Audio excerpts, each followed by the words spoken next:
Hello, and welcome back to Dev Game Club, a weekly podcast in which two veteran game developers look at games from the past to discuss their relevance and impact today. I'm Brett Duville, and I'm joined as always by my co-host, a man who reminds me of a man. What man? The man with the power. What power? The power of hoodoo. Hoodoo? You do. Do what? Remind me of a man. Tim Longo. There you go. That's you. Oh, my goodness. I know. Where'd that one come from? A Cary Grant movie, of all things. Right. I know I was familiar, but I wouldn't have been able to place it. The Bachelor and the Bobby Soxer, something like that. It's a not as commonly seen one. I don't know I feel how I came across that this week, but I did. I feel like that was repeated, or there's many homages to that in other places. It was in Labyrinth. Oh, that's what it is. Right. And he sings it, and yeah, in that song, right? Of course, right. That's what I for Magic Dance. I think it's yeah. So most people, including myself, probably thought that it came from Labyrinth, but it did not.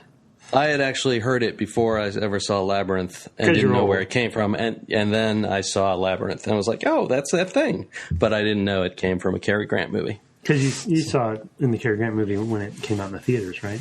Right, in 1953 or whatever. Right. Yeah, that's what I thought. Classic. Mm-hmm. Classic. You're a classic. I am. Thank you. Thank you very much. Oh, and we're discussing a classic. To segue. Nice. We've been talking about Warcraft, the original Orcs and Humans battles, and we're down to the last three battles of each campaign. And we were talking a little bit beforehand about how they get a little repetitive here at the end, but there were some things that I appreciated. And they were things like, well, there's one where you just get, there's two, one on each side where you just get a big army. Yeah, that one, yeah. And I guess that's maybe that's the 10th. The 10th battles on each side. Yes. And I really like them thematically. I like them because you're going after, if you're the humans, you're going after these like temples, these dark temples and all that stuff. And you've got a couple of bridges you want to maybe control, but you've only got those guys. There's no base building, and you're just going in and trying to wreck shit. So I kind of appreciated that. Yeah. The kind of repetition I was talking about was with 11 and 12. Yeah, for sure. Yeah. The 10th, though, I also really enjoyed. Just mixing it up, and there was that initial moment of, wait a second, I had 0 money and there's 0 peons. Oh, wow. And you're outdoors, which, you're used to it from the dungeon missions. But I definitely applaud them for, mixing it up in that regard. And those were fun because it was like more of a chess match, right? And right. And it felt like Dawn of War 2 in some ways, or something where you have your squad, or company of heroes, and which they repeat throughout the series, for up until now to StarCraft 2. So. And I did find that I switched my strategy from last time to being more about the magic users, as I sort of said that I was thinking about doing, because I actually went back and I had trouble last time, if you remember, finishing the 9th human mission. Like I had overdeveloped the tech tree in too many different directions and had invested capital too widely. Instead, I just plumbed everything into building tons and tons of, and this was pretty much my strategy for the rest of the game. Just build a ton of wizards or warlocks or whatever, and then just like summon. Really? Yeah. Yep. Interesting. Yep. I thought about doing that, but continue. Yeah. So what I found was, two things. One is that, of course, those are units that are entirely disposable, right? They don't take any farms to support. They take it's basically time. They take time, right? So what you end up having to do is like plumb all your base building into being able to support a larger number of wizards. So what I would typically do was I would make. Well, I mean, I couldn't do that with the ones where you're just an army, but I just held those guys back, and just like whenever they were powered up again, I'd, because their mana recharges, I would just summon a bunch more and then send those out there, and then basically just guarded those bridges with, archers and spearmen and catapults and then would just send like scorpions or spiders or whatever over the bridges into the other area. But with 11 and 12, you can actually, in 11, you can research major summoning, which is where the demons come back, and or water elementals, right? Yeah. And then in 12, you actually start with that ability, and you start with one wizard or something. So the fastest thing the thing I did as quickly as I could was to get to building. You have to build like a blacksmith and then the tower. And then I just started training them, and just constantly building them. It was all about taking that money and turning it into warlocks or wizards, so that I could summon. And I always had several of those out, like 4 or 5 demons out and wandering, which was really great because I could, they're tough, and it would. I mentioned that sort of street by street fighting that I appreciated. Those guys, it was like one hit to kill most things. So you could just as long as you just manage them like a hero unit, you could just kind of walk them right in and just start killing one after the other. And, if they died, no biggie. Those things those units don't come back as fast. Because I really think that, and I'd like to talk to this about our guest next week. It feels like the AI wasn't really good at the tech tree management stuff, and they just gave it whatever they wanted to and kind of put things on a schedule. Do you mean as far as like it wasn't like reactive to how you're playing? Exactly. I don't think it was necessarily reactive so much to the scenario. I think it was more about, I think they had enough problems with things like, just building a pathfinding system that could do this in real time with lots of units, dozens of units, which was a lot at the time. I think that alone was a hard thing. I think I'm very curious to know like how much was in the level designer's hands in terms of, okay, well, staying within this sort of rubric, how much did they have to hint to the AI, do this and this and this?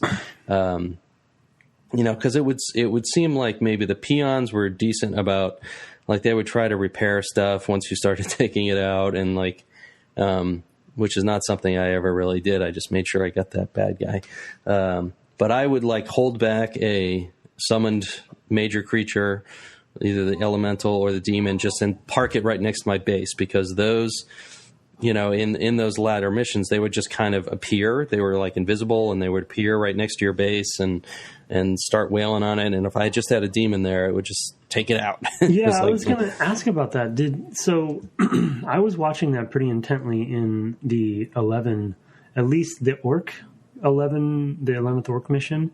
Mm-hmm. And was it that they were invisible, or were they just spawning them in our base? You know what I mean? It felt very unfair because I had locked down the bottlenecks. There was nothing getting through.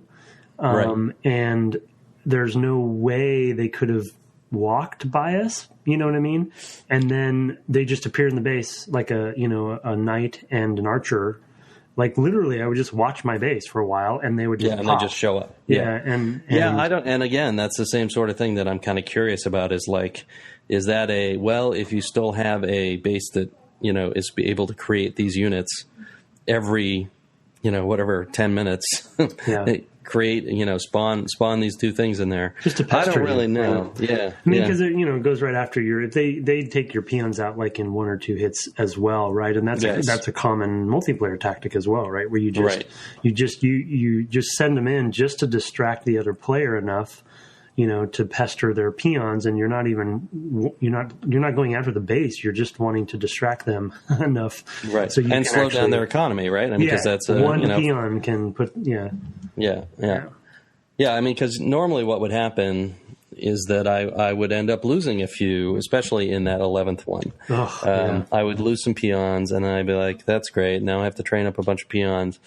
I was like, I don't want to spend any time on that. I want to have, all this time going into these warlocks. It was frustrating. It felt unfair. I was going to say, it didn't feel like there's a counter to that. No. And so I just parked one of those creatures there until it disappeared, because they do they have a certain amount of magic or something that's basically their timer until they'll die. They'll just die on their own. Yeah. And the same is true of the minor summoned creatures, the scorpions and the spiders. They'll just disappear. At one point I was like, oh wow, I just heard a bunch of those things die. What happened? And I went and looked, and they just disappeared. They just died. And I realized, oh, those just go away at some point. It takes quite a while, but they do just go away. So I mean, I enjoyed that. It worked perfectly well as a strategy. It was a lot less to manage than the sort of other stuff, and I could just park a couple in the places where they might come in as well. So I just send 2 or 3 away, and then I'd put a couple back to guard, and just like romped through bases. It was a lot of fun, and then I could speed up time quite a bit because they just sit there and whack, and it took a lot less time to get through the bases and things like that. So yeah, that's clever. I had the thought occurred to me while playing whether that would be a good thing, and I dabbled with it a little bit, but it makes a lot of sense now because I should have tried some of that stuff. I think I mentioned it last time, but I just have this irrational fear about dealing with micromanaging the casters just because of all the abilities and stuff and keeping track of everything, like just the tallying and the like keeping it all in my head, what's going on, how many things are out and what their timers are at and all that stuff. I overthink it, and I get myself into trouble that way. I overthink it too. I'm a programmer, right? So what I did was I lined them all up. Oh no. and in like 2 rows. And then basically I would, like 2 guys would create at a time. I had 8 or 10 or something like that. And then in order to keep track of which one was the next one that was going to come up, I would put another man over there, like an archer or something, and just move him down. Are you serious? Yeah, that's so he's like hilarious. So he was like an arrow saying, "This is where you are. These are the next guys." Oh my God, you are a programmer, jeez. Yeah. So it was like using an elevator to do stuff in Dark Forces, like they told right. As a counter or whatever. Right. Yeah. That's some way back there level design stuff. But back on the there was no programming language per se in Dark Forces, and so in order to keep track of doing anything crazier with scripting, level designers would carve out a little space that you couldn't actually access in the level because it was a negative space renderer. You had to carve out space. And they would carve out a little space and put an elevator there and move the elevator and test against the elevator's position to determine different scripting things. So that's a little deep knowledge from back in the day. The thing that level designers will do to Yep. exploit and use, and it's a fun part of the job for sure. Yeah. Well, constraints inspire creativity. Mm-hmm. So I on my side, I realized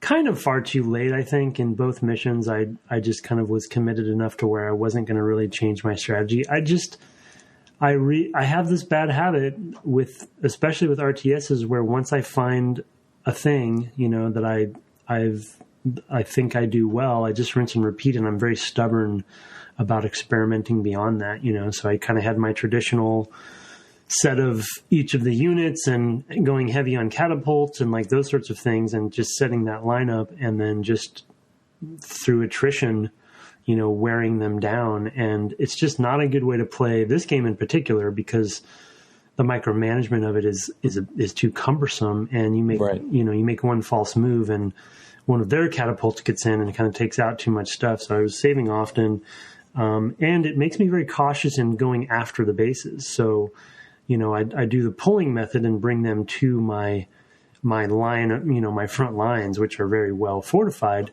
but that just takes forever, because I'm just pulling a couple units at a time, and then they're replenishing on whatever random, fairly unfair, basically, an unfair feeling scripting from the way it felt like that, at least. I don't know if it was, but, the way that they would replenish, and there was always on cycles, and I could kind of time things out. Once a demon came in and I took the demon out, then I knew another one wasn't coming for a while. So that was a good window, to go on the offensive. But inevitably an offensive would take out most of my force. And so I have to rebuild again. And it just very like cumbersome and just methodical, but kind of mundane, so I didn't really feel like I went out with a bang, I feel like it was really balanced that way to be never like, you never got a huge advantage. No. You felt can't really get the upper hand. I feel like, in StarCraft 2 today, and even in I vague memory of Warcraft 3, I feel like they did allow you to do that, right? They knew that was a fantasy fulfillment maybe that people had. They wanted to kind of, if I'm going to be patient and take longer to play this mission, I should be allowed to overwhelm, Right. And I just never was able to do that. Yeah, I feel like, that's something that they kind of learned was fun. Yeah. I think that's just a thing that they probably didn't know. Yeah, exactly. I feel like it was cool to them that it was so balanced in favor of, being head to head, right, against the computer, that the computer had a real shot. And that's not really what people play games for. Sid Meier has talked about how if you're playing Civilization and you've got 5 units against their 3 units, there's a chance always that, and it's like whatever that is, a 37.5% chance that the 3 are going to beat the 5. And players don't like that. Yeah.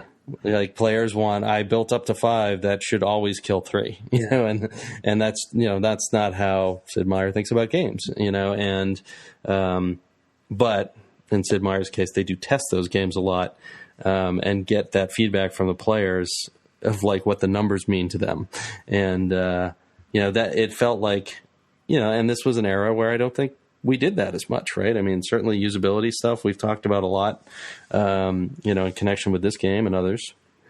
Well, and it's just, we didn't, and even just testing to get feedback from players before you put the game out, was unusual and rare.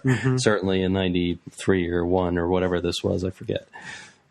Yeah, and it's, I don't know if it was maybe an element of it because it was one of the early real-time strategy games and that it was real-time. I just feel like I remember this sort of vague sensibility in this era of game development, which I'm probably overthinking and overblowing, but that we were sort of, and some of us still are, sort of obsessed with the, I guess I want to say the simulation of it all, or the right.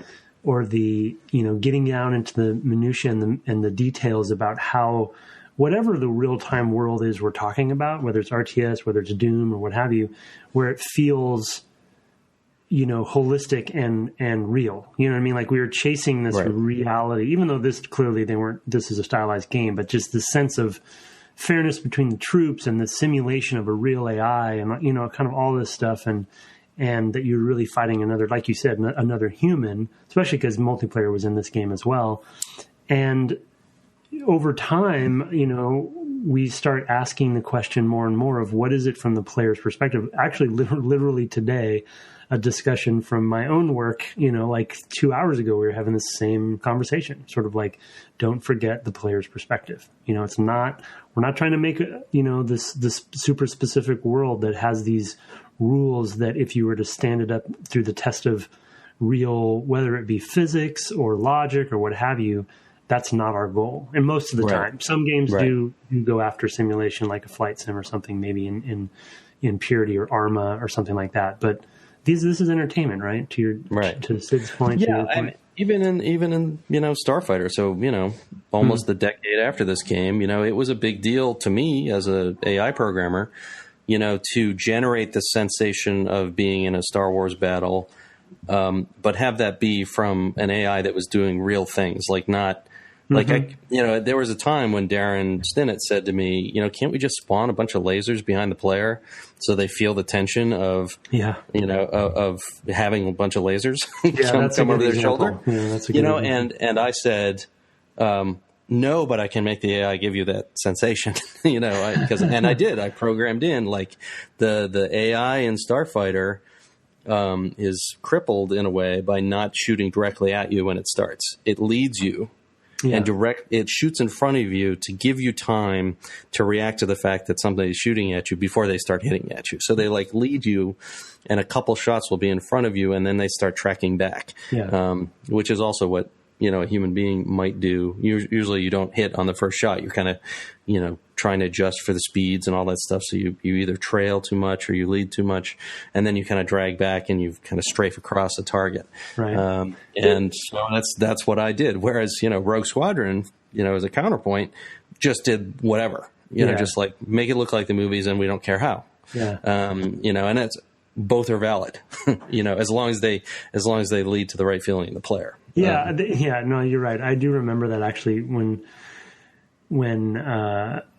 because we were contemporaries of the Rogue Squadron games, right? And when Rogue Leader came out, because it was such a showcase on the GameCube, and how they would, you know, I think rightly so for their game, just spawn laser fire throughout everywhere. The world, just to make it feel lived in, and kind of like there's a big battle going on. And you know, I mean, I think Darren was always good at thinking about it that way. I mean, he had a point, right? Like there was a lot. Absolutely. And we just waste, I don't know, I don't want to say waste, but we do spend a lot of time as developers because we are creating worlds in our minds. At least we think we're creating worlds. And so making the rule set up for those worlds does become important. And I'm not saying that I want to take that away from any developer, but there is, I think, just taking a step back and thinking of the bigger picture. And I think in Warcraft's case, you know, and the thing that I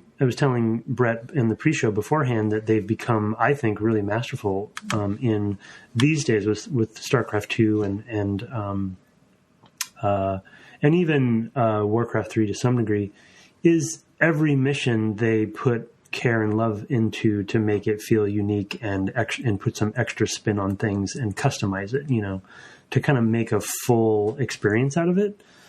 And of course, their systems are still in there, and all of their, you know, their dynamic systems are still in there. So you always have that. But I think just crafting that experience for the player because it's supposed to be fun and entertaining. Right. I just think as an industry, we're still growing up, but we've grown up a lot since this game. And I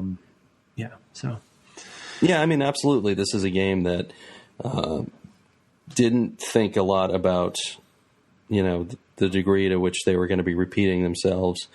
You know, I am really curious to ask our guest next week whether they really expected people to play both campaigns, or if they expected people would naturally feel, you know, more like playing one or the other and just play that. Because the repetition really sticks out when you play alternating both sides like we have. Yeah. I mean, I think that, and I want to say when I played this originally, I probably only played one or the other. I don't think I played both. Yeah, I think I might have as well, now that I think about it. Or I might have played a few of the other side. I probably played Humans, and then I played a few of the Orc ones or something like that. Yeah, something along those lines. Ironically, I'm a really big Horde fan now these days. So I would have chosen the opposite. But right, sure. For WoW reasons. One other thing I wanted to touch on these, well, I guess I got a couple things. One is that I did really appreciate in the final mission putting a little bit more art resources into it and having like unique locations that you're after. Yeah, those were cool. You know, those were cool. You mentioned that last time, and they are kind of in places in the map where you might not even see all of them. You know, you have to like, you know, because the way the Fog of War develops, especially when you're using summoned creatures, is that it doesn't spread as far. So like I would come up and be banging on it and only see part of it, and I actually had to run things around it to be able to see all of it. I don't think yeah, that's a good point. Yeah, I don't remember. You know, I didn't see all of the Blackstone Spire because they just kind of were making their way through the base, killing everything, and I was like, oh, and I went over to that corner of the map, and they were already just about taken it down. But it was really cool to see those kind of bigger, I don't know, buildings, for lack of a better word. Yeah, customized, and I mean, makes them a bigger deal, right? Like because they stand out. Yeah. So that was really cool. And I did like that at the end you don't really have to upgrade as much, That was wise. Yeah, that was good. Yeah, that's a good decision to be just like, okay, at this point, you know how to do the tech trees. And if you don't, who cares? Here's all the stuff. Here's all the toys. You have to build some buildings. And if you want to upgrade stuff further, go crazy, that's like a strategy thing. But you don't have to spend all the time to build up enough of a war chest to be able to summon the big creatures or to build, crazy units or whatever. They even start you with a lumber mill and, so it doesn't take you long to get to whatever path you want to go. So I appreciated that as well. Yeah, it didn't even dawn on me about that. I just kind of started playing and didn't even think about needing to. But you're right. That's a good knob that they have to tune. They do that from time to time in each of the games. And I think it's a godsend, especially in this last mission. The one gripe that I have with the last two missions on both sides is, which I'm glad I remember the last mission in Warcraft 3 being the same problem. I don't know if you remember that one. And I have some. No, I haven't played Warcraft 3. Oh, you haven't? Oh, interesting. I have not. No. Oh, wow. That's a pretty good game. My last RTS game was StarCraft. Interesting. Yeah, okay. The original StarCraft. I didn't even play the expansion, Brood War or whatever. Yeah, Warcraft is it's interesting because the heroes come into play much more so. Right. So, and that was, obviously that's where Dota was the genesis of that genre and mod. But what I was going to say is the trap that I think they fall into. Actually, also the last couple missions of Brood War. Oh man, same thing. Basically the gripe of just escalation being the way to ramp up the drama and the difficulty and the excitement. Right, the challenge. Yeah. Yeah, and so it's like with mission 11, it was okay. We're dividing you into two separate areas, or was it 2 or 3 in that one? It was two. Two, and then in the last one, okay, now you have 3. Right, and one of them is really big, and it's not different. It's just more. You know what I mean? And so for me, I would have loved for them to make it different and just like I felt the same way with Medivh, as you'll remember, that if that's the target, if Stormwind is the target, then when Stormwind is down, game over. Yeah, I was actually expecting that, by the way. And when I was attacking Stormwind, once I found it, I went straight for the keep, assuming that would, and that's actually what they would do today. But then it wasn't the case, and I was super pissed. Yeah, and I was like, oh shit, now I gotta. Yeah, because at that point, I mean, then you've basically taken all that drama and challenge that you're building up, and you're fighting it with tedium. Yeah. Yeah. Because you're just doing the same thing again and again and again at that point. If you're at the point where you can actually get to those targets, everything else is just bookkeeping. Mm-hmm. Because that's deeply protected, and that's definitely a lesson that I could see them learning. Of just like, there was no point to that, Well, that stretched out the gameplay time, which was a deal back in whatever early '90s. People hated to have games that were going to take them 20 hours to play or whatever, or more. Even with multiplayer, they wanted a single player campaign that was going to be tens of hours. And these days, I'm like, oh my god, 12-hour game, I love it. Yeah, I mean, and then the other side of the escalation point, there's definitely the mechanic of your objective, being more focused. But for me, because, and this is, somewhat my fault, and I kind of kick myself for not trying to, fooling around with different tactics like you did. But because I already had my pattern routine, of how I was going to approach any base combat mission, where I was or base destruction mission, then I kind of knew what the next 1 to 2 hours was going to be. And all I needed to really do is execute on it, because once I found the bottlenecks and put up my usual line of defense that, eventually became my offense, and I found where they were, and I, figured out their pacing of when they were spawning stuff, like it was just, it just became road at that point, and kind of a bummer to execute on. Still fun in the micromanagement, I guess, because I have surprised myself at how much enjoyment I've had at just, in a way, even though I'm complaining a lot about the usability also requires more micromanagement than I'm used to in StarCraft 2. So it's kind of fun just to kind of fiddle with all that stuff. And like I don't know the last time I played an RTS game where I actually care about placing units in a specific place in front of other units, and then having, you know what I mean, and caring about who's in the front and who's in the back. That's actually been pretty fun, because I guess I realized, not knowing it, that I missed that. Because in StarCraft, it's just like, okay, you send this group out, they're just going to do their thing, and then send the next group out, and you're fine. So yeah, no, I agree. I mean, I've appreciated that difference, and having that feel of, this is a deep, closely managed game. This is not, I send a bunch of guys and they take care of themselves. Yeah, I do too. Yeah. And I'm happy. We've mentioned it from time to time, but I give, I guess mainly Relic. I give them a lot of credit for, not that they were inspired by Warcraft 1 to do this, because I think it was a logical progression, as we talked about in, I think, that first episode of the arms race of numbers escalation, that RTSes went through. So it was a natural kind of, contraction of that design over time. But the Dawn of War 2 and the Company of Heroes model, that I applaud them for trying something new and kind of focusing on smaller squad-based combat, because Dawn of War 2 specifically just had a great time with, because of that. Yeah. And so, that's cool. Yeah, if you like that squad combat, for anyone listening, or I don't remember if you'd played it, Brett, but no, I haven't. Dawn of War 2 no RTSes since StarCraft. Yeah, Dawn of War 2 is pretty good. I actually played it. I actually played it co-op as well with Reed. Oh, cool. Yeah, we played it. Reed Knight, friend of the show and friend of ours. It's pretty fun. You each get a squad, basically, and you're kind of playing it together. So, yeah, that's cool. That's cool.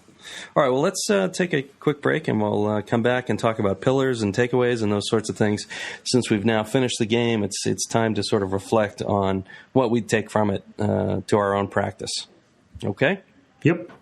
All right, back in a sec.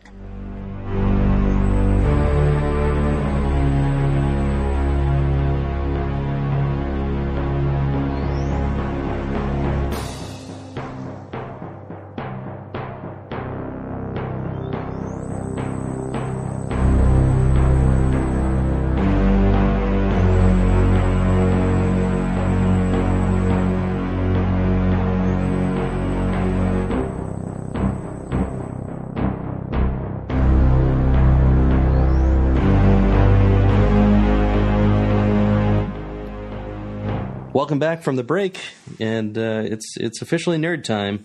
Tim is going to talk a little bit about how excited he is about all the things going on in the greater world of Warcraft, as it were. Yeah, okay. Well, I think have appropriately timed this, which was part of the plan, I guess, but because it was part of my plan. Yeah, I think it was a good idea. Legion is, a bunch of the big events are happening this week. The invasion and what have you is happening.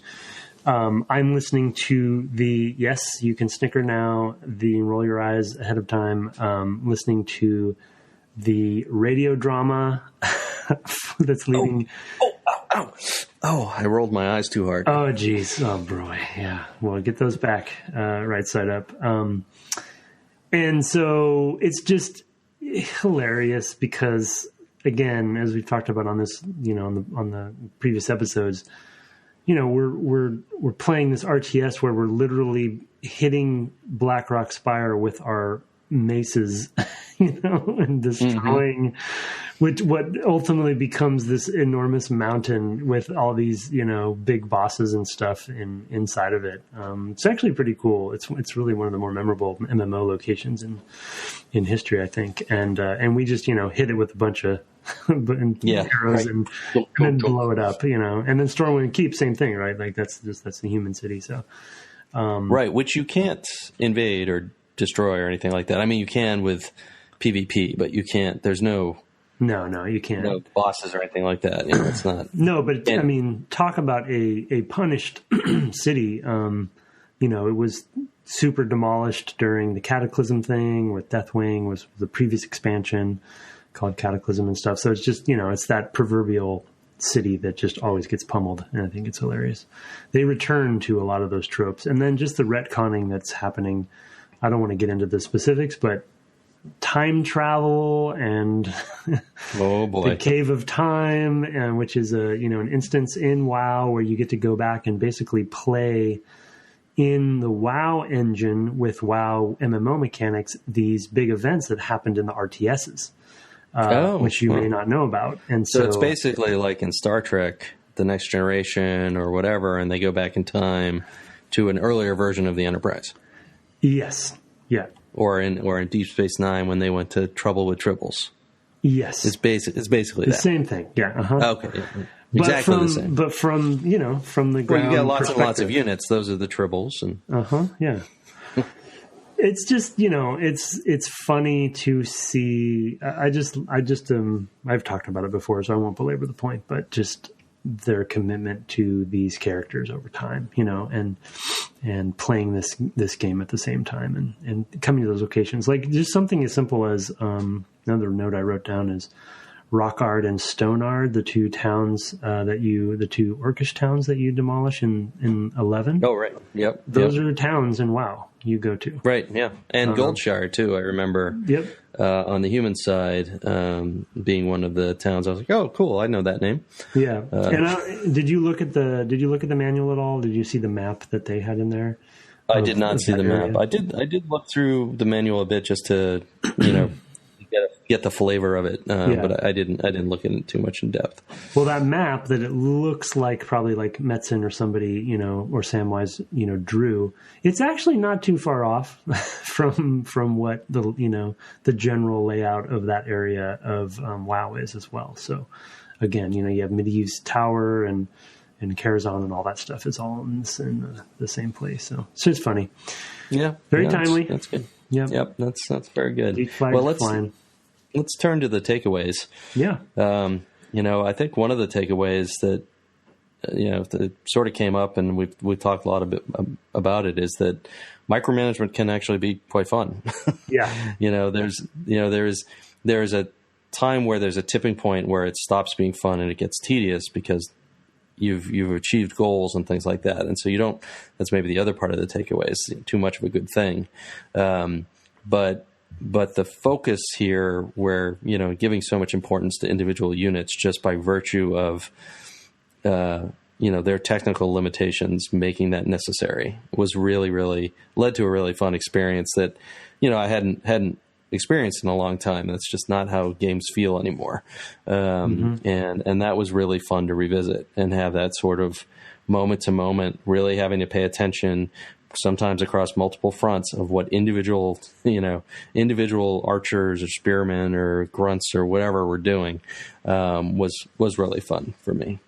Yeah, I not to overly agree with each other, but I totally, this was one of my pillars as well, just embracing micromanagement. And I really hope we can get some insight from our guests because I wonder if they're, again, we talked about the kind of timing of Dune and Dune 2 and all that stuff.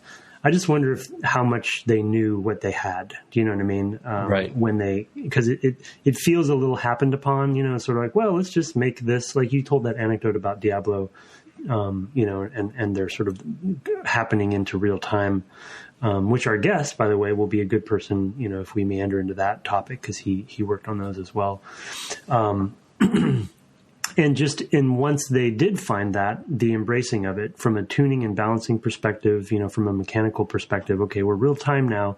We're going to be micromanaging a lot. So therefore, it's going to cascade and dictate a lot of the way they're going to tune the abilities, what kinds of abilities they're going to do, like the area effect spells that the casters had and the way that you have to time those and ranges, like everything kind of came from that one pillar in a way, which is maybe obvious, of course, because it's a real time strategy game, but it was a big I hate this term, but it was a paradigm shift for strategy designers, I would assume. And you can see it related to this, and to your point about how fun it is to actually do, I really totally had forgotten about that, that aspect of this, because I'm playing StarCraft 2 at the same time, and they've kind of they've abandoned that by this point. Yeah, I wouldn't have been able to describe it that way.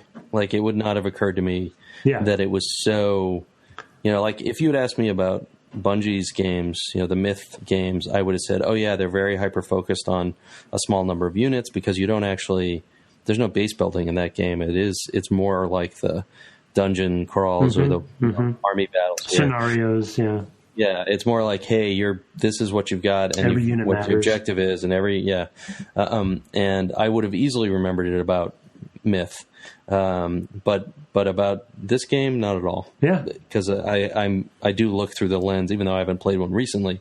I still look through the lens of StarCraft, where it was already moving away from that feel. Well, the Zerg alone, right? The Zerg are designed around numbers, and Zerg rushes and all that stuff, and quickly built units and expendable units. And I just kind of imposing my own, little meta narrative on this.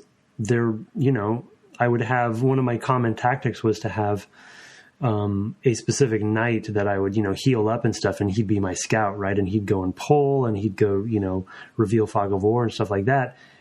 And I would grow attached to him, So it's like, if I lost him, there was similar to a Company of Heroes or something, where you have actual ranks and in Dawn of War, as we mentioned as well, like they intentionally want you to grow attached to these, they level up, and there's all sort of that heroic progression going on. And you can see how they got to Warcraft 3 at that point, where they really fully embrace that. Right. Which is cool. So yeah, embracing micromanagement was definitely, an interesting, probably emergent, I bet you, pillar for them, but maybe not. Maybe at this point. Maybe not. Yeah, it's hard. It's hard to know. And I guess the other thing I talked about in maybe a couple casts ago, for me, I do like the sort of, they've set up all these bowling pins for you to knock down. When you go into a base, although I don't like the tedium of destroying all the buildings, I do really like the street by street fighting of I get in there, and as I reveal more, or as I start attacking buildings that they reveal a little bit more of the streets, and there are enemies there that look like they were placed there at the beginning of the game, and then I've got to deal with that, and build up to dealing with that, and I really do it focuses the challenge in a way. It's not I just have to go in there and destroy a bunch of buildings. It's I know they have this many of those, of raiders, and they've got, a few, what am I going to send in to deal with all of that? Late in the game, my strategy tended to be pretty uniform. It was build a ton of, minor summons and just bombard them. But earlier on, that was much more of a individual challenge. Of course, you didn't have those kind of units early on. It was much more of an individual challenge of figuring out, okay, how am I going to tackle that? How am I going to distribute this micromanaged army to be able to handle that in a reasonable way? And that I did find really, really fun, even if the cleanup afterwards was not. Yeah, we didn't talk about it, I don't think, too much, but in the level design and mission design side of it, I feel like, to your point, they definitely made a conscious. They were making conscious design decisions that I bet you was something that they, not necessarily templatized, but something that they made sure was a sort of part of the checklist for base destruction missions. And that, to your point, they had the station, the stationed units, that were in the towns that were a finite number that were scripted to be there. And I noticed as I was kind of trying to toy with them, those were, you probably noticed this as well, those were often scripted in such a way where they would, if you didn't take them out, they would chase you out of town, and then they would return to their post. Yep, exactly. Versus the spawned ones that would that would be on patrol, they would follow you all the way back to your base or to wherever your front lines.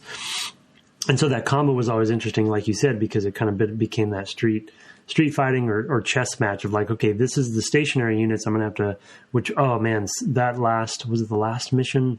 So many catapults on the orc side, and I just never had a good counter for them. So I was just terrified to attack a town because they had those 6 stationary catapults that would not leave town, and to get the upper hand. I guess sounds like you bombarded them, but I just never got a good. I just tons and tons of summons, because I didn't care. Yeah. Forgettable units are fun, Yeah, and it's you have both sides, right? I mean, I sort of see this as like I see in those forgettable units the Zerglings, right? That's what I see when I see a spider or a scorpion. Totally. And when I see the demons, I see a hero, from a Warcraft 3. I see a thing that you actually are hand managing, individually sending after because it's very powerful, but it's also, they're going to team up to beat it. So you want to make sure you take out a bunch of things as you go.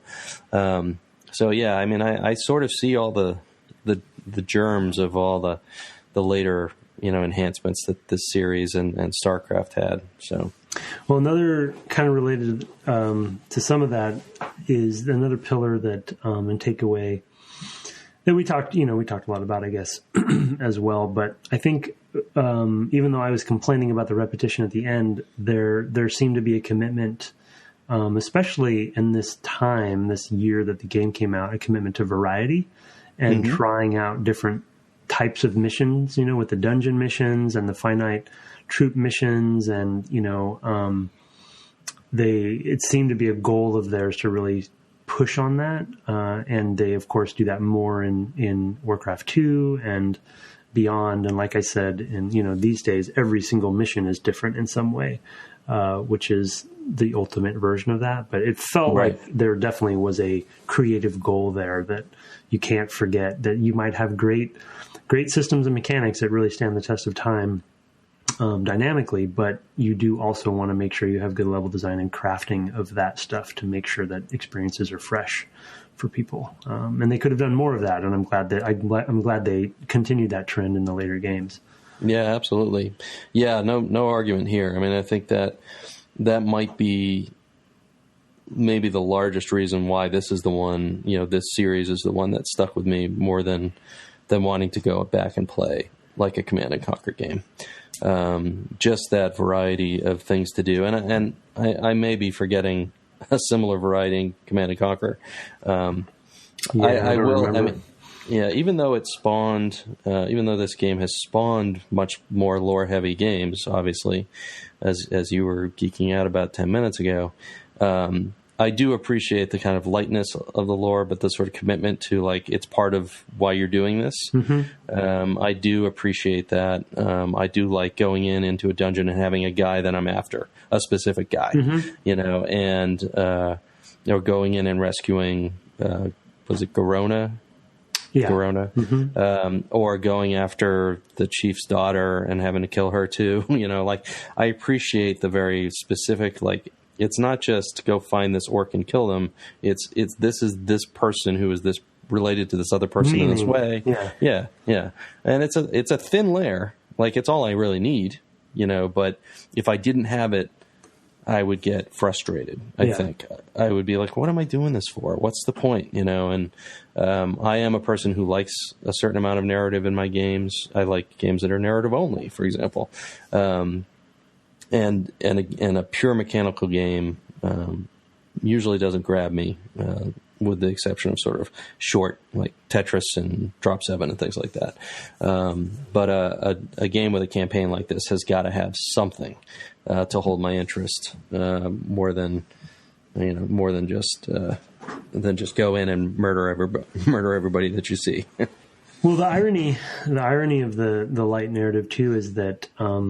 I think there's probably some that would argue that they've, especially with Warcraft, as I'm listening to that radio drama leading into the release of Legion, that they've gotten too heavy. You know what I mean? They swung so far. Now it's still melodramatic and lighthearted to some degree, and it's not taking itself completely seriously all the time, but often it is. And it's, to your point, you don't need a lot of narrative context most of the time, especially in a video game. And so they have definitely, even though I've been kind of applauding them for their commitment to that throughout this series of podcasts, they definitely go overboard sometimes. I will fully admit to that, being a fan, an uber fan of theirs. And I'm sure that pushes some people away, right? Because it's just like so dense and opaque. You know what I mean? Yeah. You know, it so does it's a double-edged feel, sword. I mean, it feels very skippable, at least in this game. Like, if you don't care about it, you don't have to care about it. Yeah, I guess it's that way in WoW too, though. It is. Though, you know, you're spending hours and hours doing quests, and it's one of the best ways to level up, you know. And so they kind of, I guess you don't have to read stuff. Yeah, I'm sure a lot of people don't. yeah, they just love them, just on the treadmill. Yeah. The other thing I wanted to mention about the variety in the dungeon mission specifically, and to your point about like giving at least a little bit of meaning to your targets, is those missions also the layout mattered more than any other mission, right? The mission design layout. So they did some interesting things with the way the dungeon was working. They had creeps in there that obviously become, you know, creeps and enemies in the later games and kind of come back, you know, into the canon. And specifically that one, I guess it was the Garona mission where we were going to try to find her. Is that the one with all the cells? And you had their peons as well. Yes, yeah, it was just like it was a circular layout, and there you could go different ways. You know, so some clever little interesting uses of the engine. Yeah, absolutely. Yeah, they pushed their very first engine. You know, as far as RTSes go, they pushed it pretty hard. You know, at the time, it would have been hard, I think, to do individual programming for every mission just because of literal limitations, even on a PC at the time. You know, like executable size could not be enormous. You know, these days it can be quite ridiculous how big executables get, and you know, disks are fast enough, and there's plenty of memory, so it's not really an issue that your executable size is really large. But at the time, you know, to have programming per level, you know, maybe you could have gotten away with it on the PC because maybe you could have put some of that code in a DLL or something, but it still would have been a little bit heavy. Interesting. You know? Yeah, that's you know, it's a limitation of the time. And in fact, actually, this is DOS, so no DLLs. Excuse me. You had to fit it all in your executable, and this was, you know, like DOS extender or something like that. You know, to actually fit this in DOS memory models. You know, I may be slightly misremembering that, but essentially, I mean, you had pretty hard limits on what you could fit. You know, so I think that probably contributed to the size of things, you know, in terms of the variety and just the scale of things, I guess is the word I'm looking for. Yeah. So you had to really rely on that dynamic, you know, the dynamics of your existing stuff and just try to bend it as far as you could. Right. Because I think individual programming per level might have been more than they could actually do. Yeah. Interesting. Yeah. That's great insight. I obviously would have never known about that. Yeah. Hard limits back then. Yeah. I think it's a fun part of doing the podcast too, because as you mentioned earlier in the podcast, just the constraints are valuable, you know, and you don't, we every generation, we convince ourselves that we're going to, you know, the next generation will have all the unlimited resources we need, you know, and everything's going to be great, more memory and all that. And then we just inevitably fill that up and hit all of our limits again. And, you know, it's like, you kind of, those are, it's a healthy cycle for that. A little bit related to some of the narrative stuff we were just talking about and just the fictional context, which I would say maybe was a sub-pillar for them because even though it was light, they definitely committed to it. We didn't talk about the ending cinematics at all, which, holy cow. I hope our guest wrote those, and I'm almost positive that he voiced them. So yes. We get to, I mean, not only did they go just on and on about everything that we should care about, but just the style and the Conan. Yeah, Conan is exactly what I was going for. Yeah. Like of both sides. But that is another story. Yeah, and I did make that note that good on them, because the ending of each of the, you know, the very last sentence of each of them is a specific reference to Warcraft 2. So they must have known at least a bit, because they allude to the dark portal in that thing, which which is obviously where it's all goes. So, or they just retconned it. I don't know, but as we talked about, the next game came out a year after, so they maybe they did know. Yeah, that was pretty great. I also noticed in the credits that they credit the whole team with the design. Yep. Mm-hmm. Yeah. And I also noticed one weird thing. Like, we didn't talk about this ever, but all the levels are scored. Like, you get a score. You know how many points Demigod you get. And But what's above Demigod? Do you know? Oh no, I think Demigod was the highest I got. Oh, well, it's not the highest. Oh, well, Designer is the highest. Are you serious? Yeah. That's hilarious. Yeah. Good for them. Well, it's not. Excuse me, it's the highest I got. I don't know if there's... Oh, right. There could have been another one. There could have been, yeah. But I got the designer thing several times. Interesting. Yeah, I wonder, pretty did you good. ever dissect where the scoring was coming from? Were you playing through the missions pretty quickly, or were you... The last couple I was, because I lit on this strategy that was actually very quick, because I didn't have to build a lot, and I didn't lose a lot of units ever. Like, I really didn't ever lose units. I might lose the needle. Such a good strategy. The needle I had to thread was I had to keep the base alive long enough to have all that stuff. But once that, after that, it was pretty well, just go. Interesting. Because I always took too long, like I said, because I was just attrition and I was too cautious and defensive.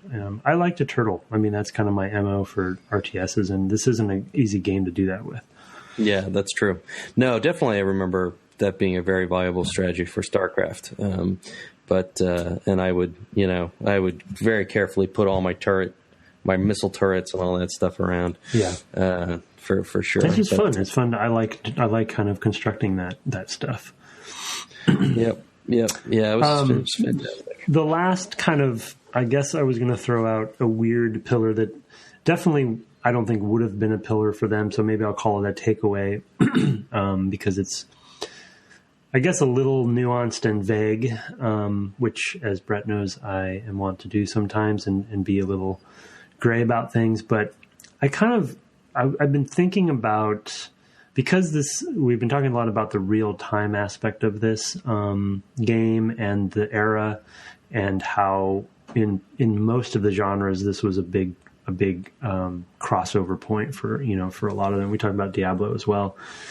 I feel like there's something about embracing time as almost like part of the mechanics or the systems that's integrated into things. So it goes a little bit together with the micromanagement pillar that we talked about, as far as like your ability to micromanage. But specifically the example I want to give is, if you play this on normal speed, so follow me on this, it's probably a ridiculous concept, but I'm going to run with it anyway. If you think about playing this on normal speed, which I would do from time to time, but as quickly as I could, I wanted to get to the fastest speed, and just for the sake of efficiency and stuff. But they would probably tuned initially. We talked about this a little bit on previous episodes. Tuned initially against normal, but over the course of the franchise and the RTSs in general, that the fastest ended up becoming the norm, and this concept that time being a new variable in genres of various types, and that being something that we as developers have to, and you would be able to speak to this on the tech side better than I could. We have to account for and tune for differently than the board game, legacy that we're coming from, where time was where you thought about things and you strategized. But now time becomes this currency, and way that in shooters, we deal with it all the time as well, right? Because it's such a twitch game, but you still have to think about what the player can accommodate in their split-second decision-making. And so I feel like, they really did tune inadvertently or maybe intentionally against this kind of new, I don't know how else to say it, but currency that they had, whether it be the way, the rhythm that enemies were coming and spawning in, how long it took you to build something and all of that stuff. It's just kind of I don't want to oversell it, but a bit of a frontier of balance and tuning. Yep. Well, I looked it up, and in fact, designer was the highest. You didn't hear anything I just said. I didn't. I heard it all. Something about time. Yeah. Huh? It's a stretch. It's a stretch of the takeaway, but this is how I think that's very accurate. I mean, because you play a game prior to this, like an XCOM or something like that. I think that was prior. But if you play an XCOM, it's like take all the time you want between turns. Figure it out. Figure out what you're going to do. Yeah. Or like those gold box games we talked about or whatever. You're just going to sit there. You're going to figure out your plan. You're going to execute the plan. You probably saved before you did it. Here you don't have those kind of options. And that's a dial that you can turn as a player. Like I would turn it way down at times when I was like, okay, I've got a ton of spiders and whatever, and I want them all to get there roughly at the same time, which was a pathing nightmare. Sometimes they would go around the wrong way, and but fundamentally, I would slow everything down so I could do the micromanagement in time for them all to, because they didn't have the usability stuff to help you. So being able to slow down was just as important to me as being able to speed up. Yeah. The coordinate my attacks. Well, we've talked about too that the anxiety and tension that it builds in that you wouldn't have in a turn-based strategy game. You know what I mean? It's a different kind of tension, and it's kind of I don't know. I'm kind of mixed on it because the tension that I often felt with turn-based was that. And this was mainly because I think because I wasn't really good at them most of the time, is that sense that I've messed something up and I can't really recover. In a turn-based game, It's like you've made a couple calculated. And XCOM, my memory of XCOM was just the worst version of that because you're like, oh man, this is not going well. Line of sight and other. I'm kind of trying to boil down that. There were other currencies for turn-based kinds of games, like line of sight, like action points or whatever it is. And the random number generator. Yep, exactly. Oh, that's a good point. Yeah, random number, yeah. Here here there is no random number generator. I mean, there's a little randomness that happens just due to the pathing, but fundamentally it's put on. I'm going to get there, and I'm going to have a certain number. If I get the first hit, that's good, but it's purely just a numbers game. Like this, this unit does 5 damage, this unit does 3 damage, this, et cetera, et cetera. Yeah. And so it becomes it's not. None of it's about randomness. It's entirely about the strategy and using your units well. Yeah, the onus is much more on the player, which I think that's why like we talked about the other heavily real time based genres going in. Shooters is another example, right? It's like you're aiming and you're shooting and they're shooting at you and you can dodge or whatever, and it's all. Yep.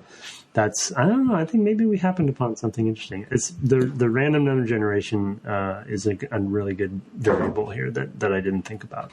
Because this is we would call this deterministic. So right, so it's really good for that. But with great power comes great responsibility, and that's why I can't play RTSes for too long in a row because it's like my nerves are fried. Yeah, no kidding. No, I feel you. All right. Well, we will now talk, I guess, briefly about our guest next week. Why don't you go ahead and introduce us and introduce him since you've done all the legwork? Yeah, we're excited. We have Bill Roper coming on, who was producer. I believe he did all the voices for this game. That's what it says in the manual. Yeah, voices, Bill Roper. He did some writing in the manual, and I think at that point everyone really contributed to design. Down the road, he becomes executive producer, I believe, or producer on Warcraft 2 as well, with more design input and voices. And he eventually, I believe, runs Blizzard North, which makes Diablo and Diablo 2. And kind of becomes one of those, VP sort of levels at Blizzard for many years. So he's actually at Disney as a VP there, and he's bounced around before he went to Disney, doing a few different things at Cryptic and started up Hellgate the studio Flagship, I believe. Yes, Flagship was around 2002 or 2003, something like that. Yeah, I remember when that game came out. So yeah, Bill's he's been around. He's been around a long time, and he's one of those sort of OG Blizzard guys. So was one of the people that we were able to get a hold of for this game. So looking forward to it. Yeah, it's going to be fantastic to talk to Bill. I have a lot of questions about how the game was built and how the team was divided in terms of actually making this thing. So it's really interesting to me. Should be a really interesting. I'd love to talk about the nuts and bolts. And so I'm really looking forward to that. So good get, man, good get. Yeah, he's excited. So I think it helps when people want to do it as much as we've been lucky. We've been lucky with our guests. We really have. We really have. All right. Well, until next week, then. I am Brett_Duville on Twitter, and he's Tim Longo Jr. with the JR. And we are at Dev Game Club. You can find us at www.devgameclub.com. You can email us at devgameclub@gmail.com. Come on, bring those emails. Give us something to ask Bill from the audience. We'd love to have it. Yeah, good point. Come on, tell us what you need to know. It'd be great if you could take a moment from look up from that device where you're listening to us on and rate us on iTunes. That's a thing that really helps, or so I am told. So yeah, great.